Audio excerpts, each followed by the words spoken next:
Algunas personas me escribieron con respecto al tema del ego, cómo es el ego, cómo se manifiesta, cuál es el problema del ego. Por empezar, el ego en sí no es malo, o sea, todos tenemos un ego. Cuando nacemos es lógico que nos identifiquemos con lo que somos. Vamos a tener determinadas características y esas características las vamos a querer potenciar. Entonces eso tiene que ver con el ego. El ego se tiene que manifestar de una forma natural y debemos potenciarlo intentando lograr ser lo mejor que somos. El problema se genera cuando el ego se manifiesta con mucha fuerza y la persona se encuentra en contraposición con el mundo. Entonces no se conecta con el mundo, no percibe una conexión con el mundo y vive aislado, está atrapado por su propio ego. Entonces son personas con poca profundidad, donde no van a sintonizar con una energía mucho más sutil o más profunda o más divina.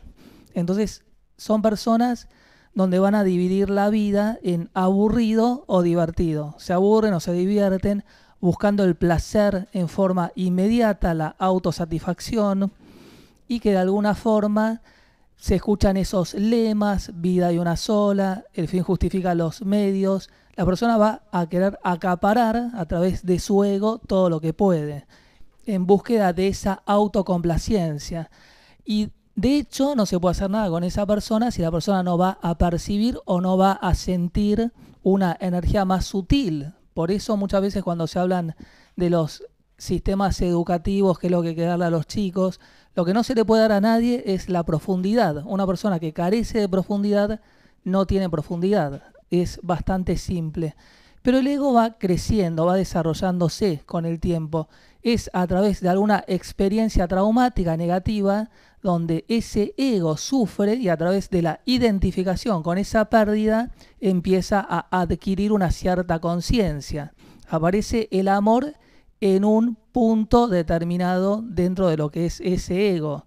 Entonces, si ese ego tan extensivo que quiere acapararlo todo se queda ciego, no puede ver más, viviendo la experiencia de ser un ciego, después tal vez nada le importa en la vida, pero sí respeta a los ciegos, o va a respetar a la ceguera en sí.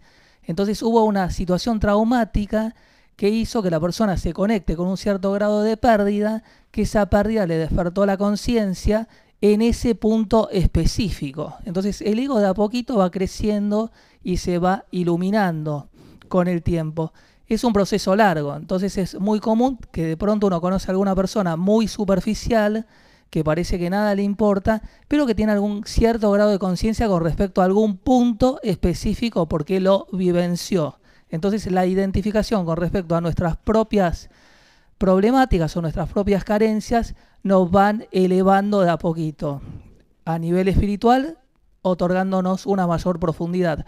Y a la medida que las experiencias se van repitiendo, la persona va teniendo una conciencia más amplia y se va dando cuenta que forma parte de un todo, que en realidad el ego es como una gota en el océano y uno es el océano, no solamente esa gota. Entonces es ahí donde ya empieza a liberarse del ego, porque empieza a encontrarse en otro plano de conciencia más elevado, y ahí empieza a sintonizar con una energía mucho más profunda o mucho más sutil. Entonces la sexualidad genital también cae, aparece otra trascendencia en el ámbito relacionado con el amor, o la misma sexualidad tántrica, que es como una vibración energética mucho más profunda, mucho más elevada. Pero son todos temas que no se pueden enseñar, es una cuestión de experiencia, como lo vivencia cada uno.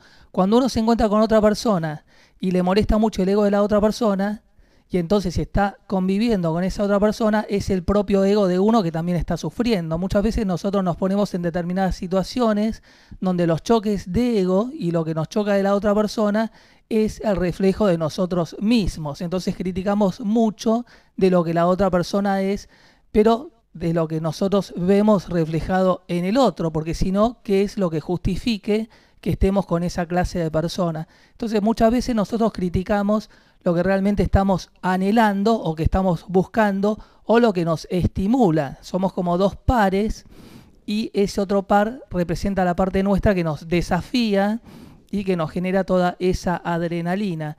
Entonces quejarse mucho del ego del otro lo que marca en alguna medida es que estamos atrapados en ese juego de poder que nos está ofreciendo la otra persona. Cuando nosotros nos liberamos de esa otra parte, también vamos a resurgir o vamos a reflotar y vamos a pasar a otro estadio. No nos va a interesar jugar el juego del ego.